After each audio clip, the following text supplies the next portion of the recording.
And now, the Cottage Springs Punch Out of the Week. Find your favorite flavors at cottagesprings.ca.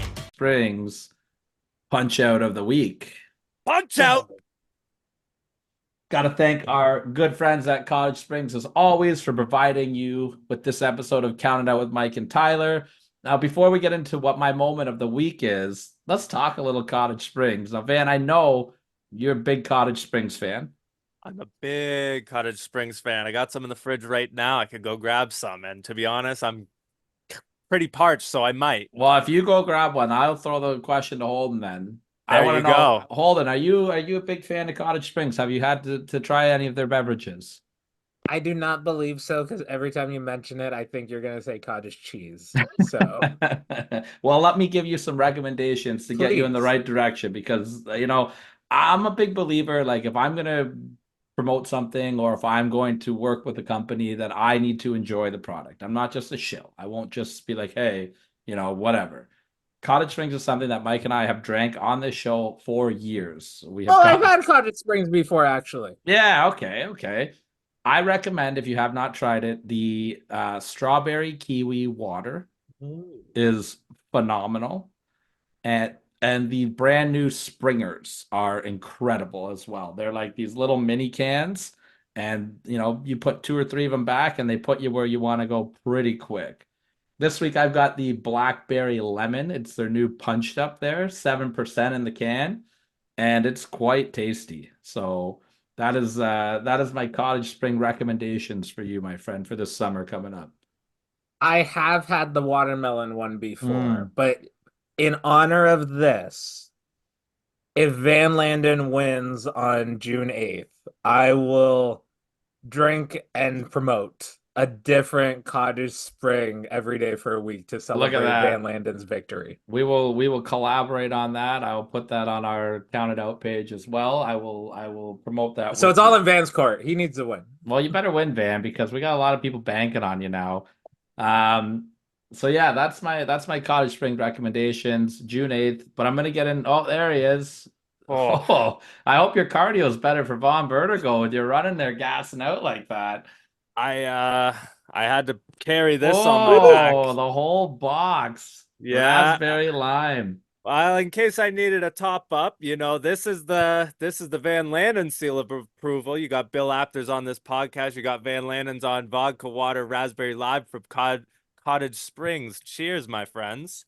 You see, you're doing it the real counted out way. You just got the refill at hand. The amount of times that I've just had a bottle of, Crown Royal or cans of Cottage Springs beside me and just get the old top up off camera there. That's. But let's get into my moment here. Cottage Springs punch out of the week. And for me, this was really, really cool to see. We're going to talk about the new Dynamite Kid, Tommy Billington, making Okay. his AEW debut against Dax Hardwood. Have you guys had a chance to see any of this match at all before I kind of talk about it a little bit? I have not caught up on this weekend's programming, so I will like the audience. I would love to hear your guys' perspectives. Mm-hmm. I Van, loved you, it. you saw a great match, eh? I loved it. I saw the new Dynamite Kid, as you put it, Tommy Billington.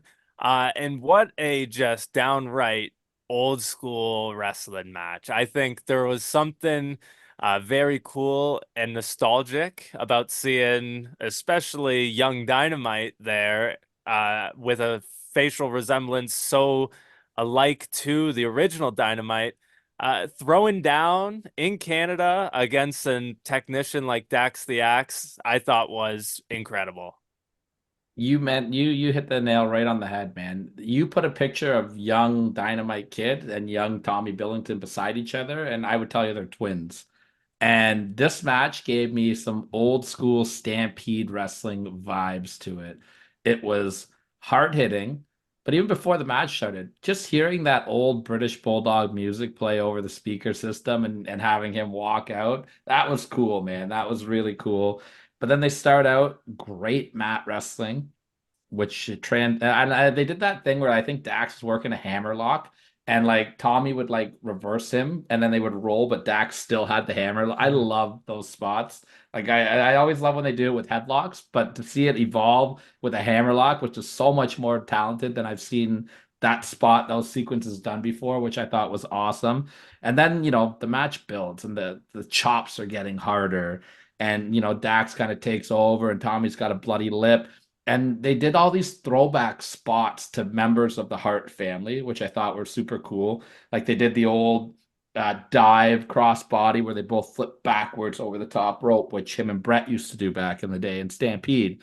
He did the Owen Hart jump and hook under the arms, like back roll pin, which they mentioned on commentary, which I thought was cool. And then he pulled out the Dynamite Kid repertoire. He did that running clothesline where he comes down, did the snap suplex, his evolution of the diving headbutt, which is like a diving, it looks like he's going to headbutt, and then he hits him with an elbow at the last second. Just CTE crisp. proof. That's it. And smart. And look at he evolved, right? Because that was a big thing with Dynamite and Benoit who patterned after Dynamite and Davey. Like all these guys had those brain injuries, right? So it's nice to see, hey, we learned something from a prior generation, but we're still rugged, we're still hitting it. And then to tap it all off, I thought the finish was so good. Except I think maybe Nigel jumped on a little too early. He should let it breathe a little bit, where Tommy jumped up on the shoulders a la Brett and Owen at WrestleMania 10. But Nigel called it out right away. He's like, "This is how he beat Brett at WrestleMania." And then Dax countered it into a slingshot powerbomb, smooth transition, and then Dax puts over Tommy big time. Not only did he give him a lot in that match for a unsigned AEW talent, but Dax gave him the ring after. They all fist bumped him, gave him the ring, standing ovation. I really hope that this isn't the last that we see of Tommy Billington inside of an AEW ring. I just saw he posted on his Instagram story that he was watching the match back with Brett. That's so cool. Yeah, that's super cool. And Brett's a big FTR guy, and FTR loved Brett. When we were in, remember when we went to AEW there, and Dax was in the ring, and he was wearing the pink gear, and we shot him out. We're like, love the Brett gear, because we were in the front row, and he just looked down at us. He was like, I'm just a mark, brother. I'm just a mark. Like, awesome moment. And for those reasons, and those reasons alone, that is why it is the Cottage Springs punch out of the week, where the camera will not focus. Well, I'm gonna drink it anyways. You just got to put it in front of your chest. It's a green screen aspect. Keep it in front. Yeah, that's the trick. There we go. There we go. Cottage Springs bonus moment, because me and Van were talking about it. Mystery Wrestling 7 or 8, I believe, whatever happened this past weekend. Alexia Nicole versus Cecil Nix. Yes. Look up the table spot. That's all I got to put. And you can make that a little short Shout out also. Cecil Nix. You're the Cecil's, best. he's amazing. I love his gimmick of carrying people like babies.